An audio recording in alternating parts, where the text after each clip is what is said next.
Mon nom est Francis Delaporte, je suis actuellement président de la Cour administrative et du même coup vice-président de la Cour constitutionnelle.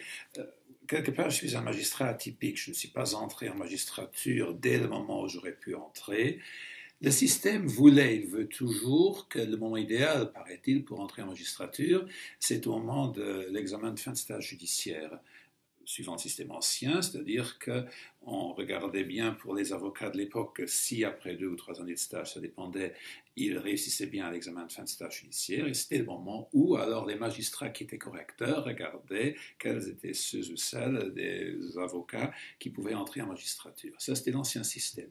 Seulement, après 2 ou 3 années, vous avez encore envie de savourer la profession d'avocat. J'avais 10 années de barreau parce que j'ai laissé louper ma première échéance. J'étais le premier de ma promotion, donc j'aurais pu aisément rentrer à la magistrature à l'époque. J'ai refusé parce que mon ancien patron de stage, qui était vraiment un nestor du barreau, maître Tony Bive, m'a tellement insisté que je devais rester dans la profession. Je suis resté. Et donc, normalement, je ne serais plus rentré dans la magistrature s'il n'y avait pas eu Procola. Alors, l'arrêt Procola de la Cour européenne des droits de l'homme a fait en sorte qu'au Luxembourg, il a fallu remplacer l'ancien comité du contentieux du Conseil d'État par des juges professionnels. Il faut dire que, et c'est vraiment aussi quelque chose qu'il faut relever, les conseils d'État faisaient à côté de leur job consultatif, en plus le job juridictionnel. 11 parmi eux étaient donc juges administratifs, le dernier ressort, ce qui est quand même remarquable, tout à fait remarquable. Et donc, on a remplacé, avec effet au 1er janvier 1997, le comité du contentieux par de nouvelles juridictions administratives, une cour administrative à 5 membres, un tribunal avec 7 membres à l'époque. Et là, j'avais la chance de rentrer comme premier vice-président au tribunal, donc j'ai tout de suite pu présider la première chambre du tribunal, ce qui m'a quand même permis de rentrer sans me mettre à la queue de l'œuf. Donc j'en suis tout à fait conscient, et quand je vois maintenant des gens qui ont 12 ans d'expérience qui viennent à la magistrature et qui se mettent à la queue, je me dis, tu as eu de la chance quelque part. Donc ça, c'est mon entrée en matière. Du coup, sans l'avoir préparé comme cela, j'ai eu plus de 10 ans de barreau. J'ai eu plus de 3 ans à un poste de responsabilité au niveau de l'administration. J'étais commissaire de gouvernement aux étrangers. J'aime pas le mot, mais c'était le mot de la loi. Donc c'était l'intégration et l'assignation des non-luxembourgeois au sens très large, sachant qu'à l'époque déjà, il y avait 40% de luxembourgeois résidents. Et donc, du coup, je voyais pendant 3 années l'administration de l'intérieur, et surtout dans une compétence horizontale, je voyais tous les domaines. Et donc, je voyais comment ça fonctionnait. Et nous sommes quelques-uns, heureusement, qui avons été recrutés avec une expérience à l'intérieur de l'administration, ce qui aujourd'hui n'est presque plus possible. Et le juge administratif, quand même tel qu'il a été conçu par la Constitution de l'an 8, au début, pourquoi est-ce qu'on a une juridiction administrative? Et parce qu'on a dit, juger l'administration, c'est encore administrer un peu. Et donc, il faut des gens qui connaissent cette administration quelque part, qui puissent mieux juger l'administration.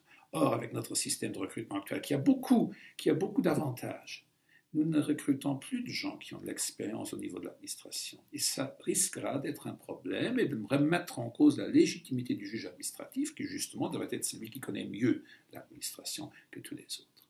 Donc, mon parcours est simple.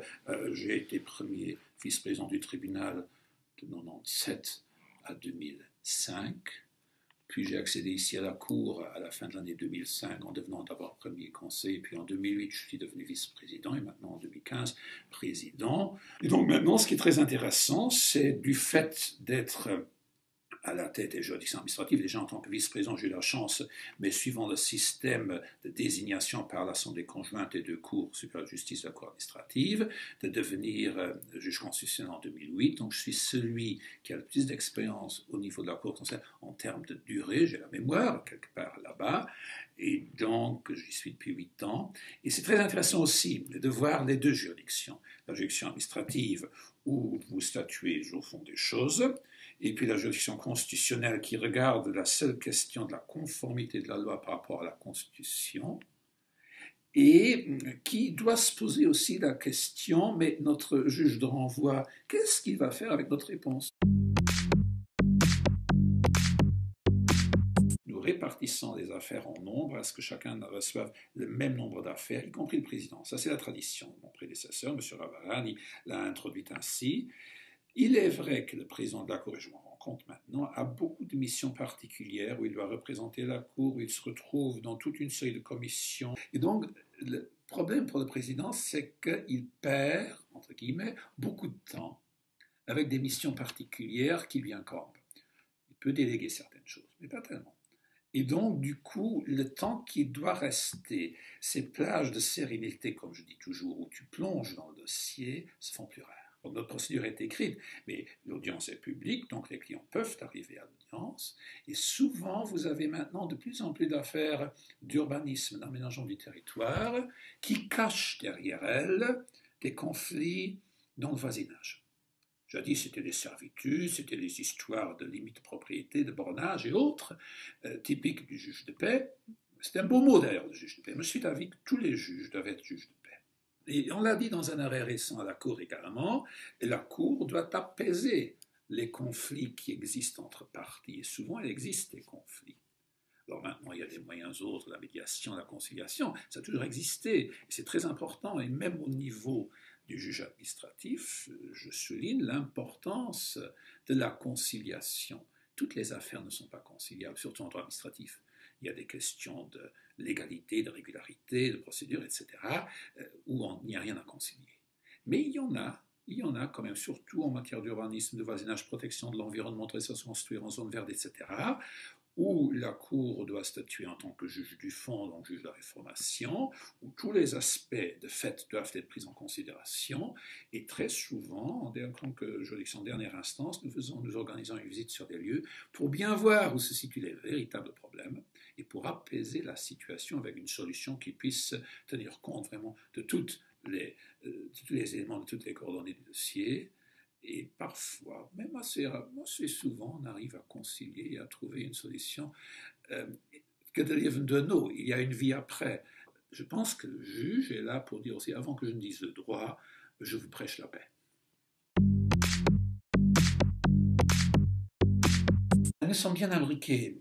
Un double titre de nouveau, il y a la double casquette juge administratif, juge constitutionnel. Le problème, déjà dit tout de suite, c'est que nous ne sommes que 5 ici. Donc si je donnais suite à toutes les invitations, à toutes les possibilités d'interaction avec mes collègues internationaux, européens et internationaux, mais je serais parti tout le temps. Il y aurait moyen de se faire la vie très très douce et d'être pigeon voyageur tout le temps. On ne peut pas.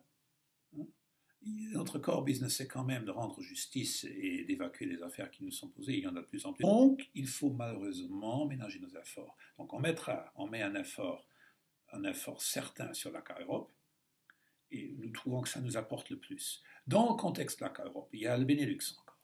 Nous avons des échanges réguliers entre les 3 pays du Benelux avec nos amis belges et néerlandais, et nous avons une tournante qui traite de sujets de droit administratif d'actualité. Nous avons ces échanges bilatéraux avec la France parce qu'on a d'excellentes relations avec le Conseil d'État de France. Nous avons aussi des échanges bilatéraux avec nos voisins sarrois du Saarland qui ont une structure presque comparable à la nôtre. Puis nous avions de bonnes relations également avec le Rheinland-Pfalz et avec certains autres pays, également les Richtertage, à la fois au niveau fiscal et au niveau, parce qu'il y a aussi le fiscal qui est différemment conçu en Allemagne avec le Bundesfinanzhof, puis le Bundesverwaltungsgericht avec le président Renard et son équipe à Leipzig. Donc on a des relations très poussées à ce niveau-là.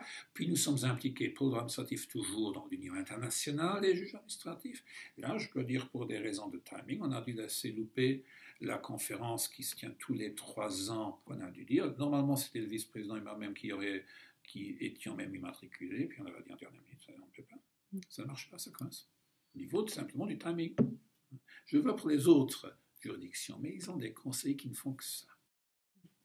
Alors pour un petit pays comme le nôtre, vous avez toujours la petite dimension qui joue chez nous, qui a son côté très positif parce que tu as quand même des imbrications et tu vas dans beaucoup de dossiers de manière concentrée en tant que seule personne, alors que cela ne se retrouve pas dans cette mesure-là et à cette échelle-là pour nos voisins. Et eux, ils ont des moyens tout à fait différents. Ceci dit, ce qui est très caractéristique lorsque nous échangeons avec nos homologues, c'est que nous sommes les seuls à travailler nous-mêmes comme des artisans. Donc, nous n'avons pas de référendaire, nous n'avons pas d'attaché, nous faisons nos recherches nous-mêmes, nous faisons tout nous-mêmes. C'est ça, la réalité.